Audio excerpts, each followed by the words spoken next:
I don't care about Palestine. That's quite a statement. People will either react to that in a negative or positive way. I live in the United Kingdom, and unfortunately, I don't have an unlimited amount of time on earth. I have certain things that matter to me, and certain things which I have to cut out in order to facilitate living a good life. And so I don't have time to talk about every single issue affecting the whole world, because that would be silly. Now I'm going to make a case for you today, which is going to say that I believe you should worry about what's happening in your own country, and you shouldn't be worrying about what's happening in other countries. Really as simple as that. Every time we turn on the news, it's the same thing. There's another war, there's another crisis. We're constantly having stuff rammed down our throats. So we've got the Donald Trump in America that's constantly being rammed down our throat. Various people coming on and saying that Donald Trump's doing this, Donald Trump's doing that. JD Vance is saying this, and this is what's happening with America. Then we've got Zelensky and Putin. This is continually rammed down our throat as well. The European Union's rammed down our throat all the time. And then of course we've got Middle Eastern conflicts. We've got this Gaza thing going on all of the time now, and we've got people protesting this on our streets. And all of this is very fine and dandy if you had unlimited time on the planet with which to do things, but we don't. And so every time we turn on the news, it's the same thing. Now, another war, another crisis, another thing for you to care about. More importantly, why would you want to care? Because if they can make you care, if the authorities can make you care about things, then in essence that makes you controllable. So, just to be completely honest, most of these conflicts don't even affect your life. The media and the politicians have, in effect, mastered this art where what they do is they talk about stuff and they manipulate us by rolling this stuff out on a constant cycle. And as an example of that, we've got Keir Starmer talking about the Ukraine war, talking about building a bridge and all of this nonsense. Ukraine war's got nothing to do with us. And I don't care if you're in a twee little village and you're baking lemon meringue pies to sell at the local fete so you can, buy some clothes to donate to people in Ukraine. Yeah, great, if that's how you want to waste your life. Go ahead, be my guest. It's got nothing to do with me. It's not my problem. It's not your problem. What is your problem is what's happening in your country. That's what your problem is. They roll out these stories, and often you'll see them. You know what they're going to contain. They're going to contain crying children. And then suddenly, you're expected to support one side or the other, because there's always a good guy and there's a bad guy. The good guys here that we support, they're not the bad guys. The bad guys, they're the bad guys. But the good guys are who we're supporting. And what we're into the realms of here is something called moral guilt and political power. They want your attention. Keir Starmer wants your attention. He wants you to be thinking about Vladimir Putin, and he's coming to our waters, which was his last little statement there, and you need to be fearful about this.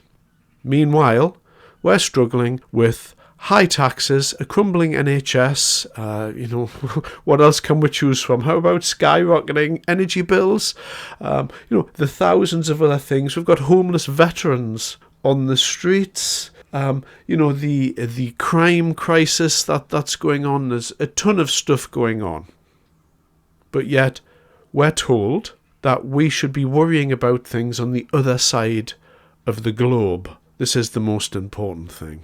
Now, there's a kind of a thing that people have where they try to show their moral credentials, and it does happen quite a lot on the left of politics. So they'll kind of assert this moral superiority by view of the fact that they hold a certain set of beliefs. So they'll say things like, "Oh, well, I really care about immigrants. I really do care, and refugees are welcome here."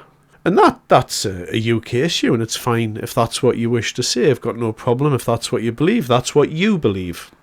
It's not what I believe, but you're free to believe whatever you want to believe. But this hypocrisy of caring, I care. This suicidal empathy, this moral vacuum that people live in, this isn't right. It's not what our lives are supposed to be. Human beings were evolved in communities.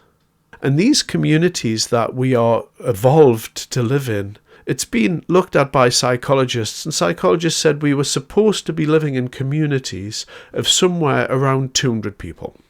So that's our breadth of understanding that the human mind can comprehend. We can comprehend small communities. It's almost impossible for the human mind to comprehend 7 billion people.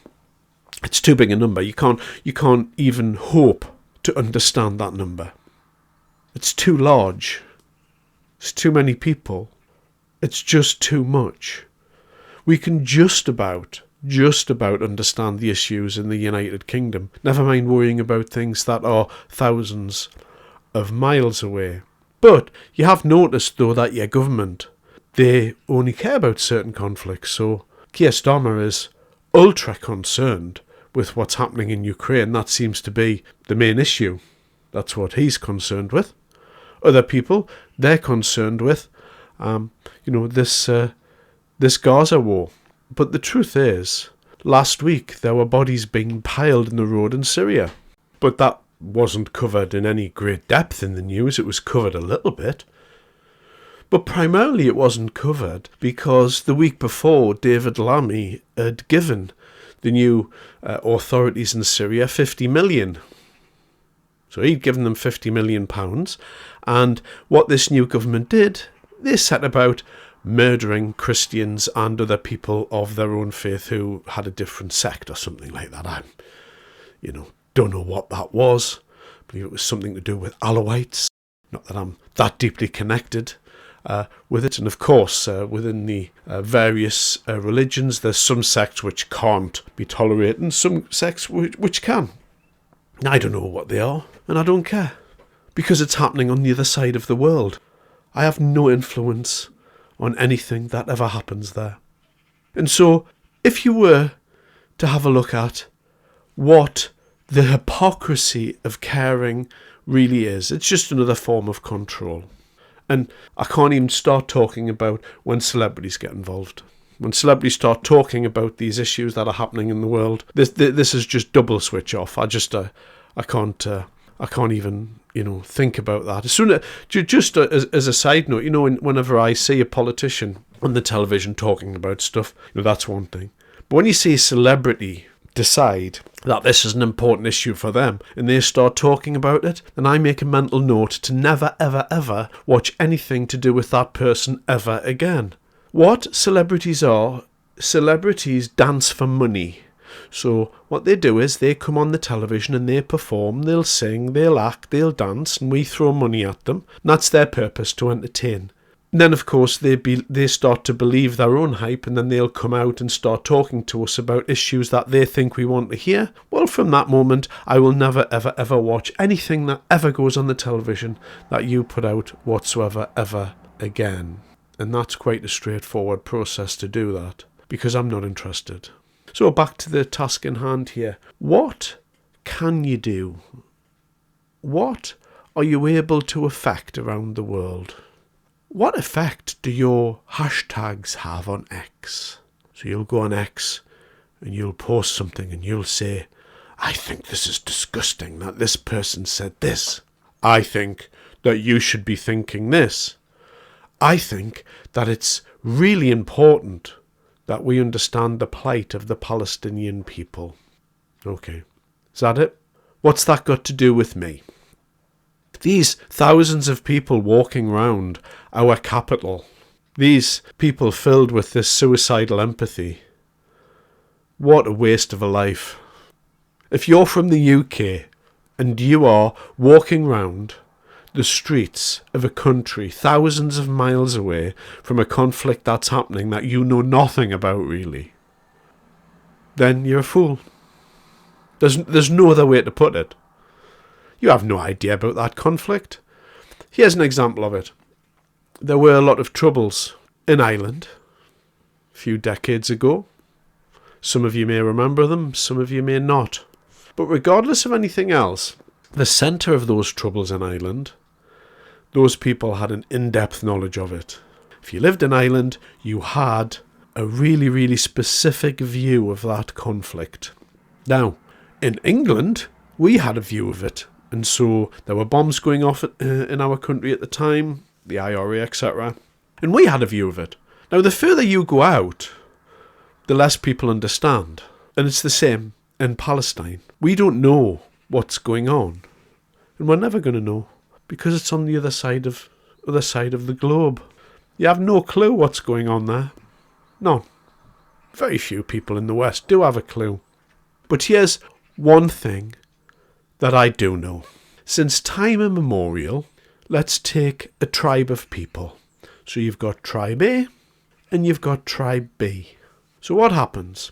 Tribe A goes across the top of the hill and then they attack tribe B.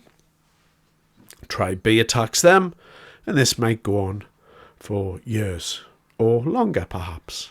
Then one day, tribe B attacks tribe A again. And then what happens? Tribe A goes across the top of the hill and murders everyone in tribe B. And this is the pattern of human history, and this is what's gone on since the start of humanity. Going back 250,000 years. If you attack another group of people, then they're going to attack you. And people die, children die, women die, men die, old people die, everyone dies. This has been happening forever. And this is no different. This is another war. So when I look at Israel and Gaza and the Palestinian cause, it's got nothing to do with me. It's just rolling on and on and on. It's just another merry-go-round. It's just another method of psychological control that's used to employ in order to stop you thinking about things that matter. What does matter? Your family matters. Matters where you live. Matters your standard of living. These are all things that matter. You could say, of course, well, in the Western world, in places like England, we're kind of softened. We don't worry about these types of things. Yeah, we're lucky. We live in England, and it's very civilised. Yeah. Do you want me to be apologetic about that? Should I feel guilt about that? Should I be guilty because I was born in England? Well, the answer to that is no. Yes, I understand that where you're born is a lottery. Of course it is. But it's not my problem what's going on halfway around the globe. What, you want me to apologise because I live in England? I live in England, so I should be sorry about that. No, I'm not going to be sorry about that. I'm not going to live the whole of my life hand-wringing and navel-gazing and feeling sorry for other people, because this is rubbish. Here's a thing to think about. So let's mark a point in time right now. And right now, a small baby somewhere around the world just died of starvation. And we'll pick another point right there. A small baby just died of thirst, dehydration. And there, and there, and there, and there. I think you're getting the point. There's death everywhere. People are dying everywhere. There's no end to it. This is the human complex. This is who we are. People die. There's wars. People die naturally. People die unfairly. People die all the time. And it's horrible. And it's unfair. And there's loads of things which are unfair. I was with somebody with Alzheimer's. It's unfair. There's so many things which are so unfair about life. But if you were to worry about all of them, then you wouldn't be able to get up in the morning. You wouldn't be able to go about your life. You wouldn't be able to tend to things in your own life, would you? The weight of it would just crush you utterly into nothingness. There's nothing you can do. There's nobody you're going to help. The rest of the world isn't hanging on your every word or your next hashtag on X. They're not saying, oh, I wonder what this person from Northern England is going to say today about Palestine. I'm really, really interested to know what this person is going to say. This is complete garbage. It's rubbish. They're getting on with their lives and we need to get on with ours. You can't help people from other places. They have to help themselves. In giving money to foreign countries, what we do, we perpetuate their suffering. because they never stand on their own 2 feet. When you look at these people protesting for Palestine, I don't feel anger. I feel sorry for them because they're not living their life. They're caught up in the grip of control, government control and suicidal empathy. It's a really, really heady mix of nothing. Just continual anger and outrage. What a sad state of affairs for these people. Don't be like these people. Live your life. Care about the United Kingdom or whatever country you're in, but don't care about things on the other side of the world. It's ridiculous. Thanks for your time.